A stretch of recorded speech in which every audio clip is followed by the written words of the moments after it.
Hello friends, எல்லாம் எப்படி இருக்கீங்க? நெல்லிக்காயை நான் வந்து முழு நெல்லிக்காய், அது பெரிய நெல்லிக்காய், அதை வந்து இட்லி தட்டில் வச்சு வேக வச்சு எடுத்து கொஞ்சம் இந்த மாதிரி ஸ்ப்ளிட் பண்ணி வச்சுருக்கேன். இப்போ வாண்டியில் கடுகு வெந்தயம் போட்டு வறுத்து ஊறுகாய்க்கு எப்போ நம்ம அரைச்சி வச்சுப்போம்ல பவுடர், அந்த மாதிரி பவுடர் அரைக்கிறதுக்காக நான் இப்போ வறுத்துட்ருக்கேன். ஏற்கனவே கொஞ்சம் இருக்குது, அது பத்தாதுன்னு சொல்லிட்டு இன்னும் கொஞ்சம் போட்டு இப்போ வறுத்து அரைக்க போகிறேன்.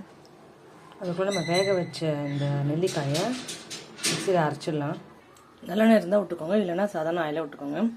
நல்லெண்ணெய் இருக்குது, அதனால நான் விட்டுருக்கேன்.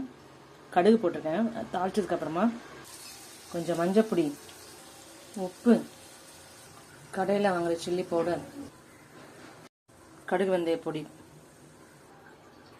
இதில் கொஞ்சமாக பெருங்காய பவுடர் போட்டுக்கோங்க வாசனைக்காக. அதுக்கப்புறமா வந்து நல்லெண்ணெய் சேர்த்ததுனால இதான் ப்ரிசர்வேஷன், இதுதான். அப்புறம் மஞ்சப்பொடி இருக்குது, கடுகு வெந்தய பவுடர் இருக்குது. அதனால கடுகும் தாளித்து கொட்டதுனால நல்லெண்ணெய்ங்கிறதுனால கொஞ்சமாக பண்ணியிருக்கிறதுனால சீக்கிரமாக தீந்துடும். அதனால் வந்து நிறையா பண்ணால் தான் நீங்கள் வந்து ப்ரிசர்வேஷனுக்கு கொஞ்சம் யோசிக்கணும். கொஞ்சமாக பண்ணதுனால தீந்துடும். இது நெல்லிக்காய் தொக்கு இப்படி தான் வந்திருக்கு.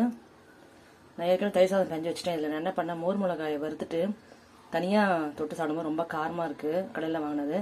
அதனால் இதிலேயே போட்டு உப்பு கம்மியாக போட்டுட்டு, இந்த மிளகாவில் இருக்கிற உப்பே இருக்கட்டும்னு சொல்லிட்டு போட்டு பிறஞ்சு வச்சுட்டேன் தயிர் சாதத்துக்கு.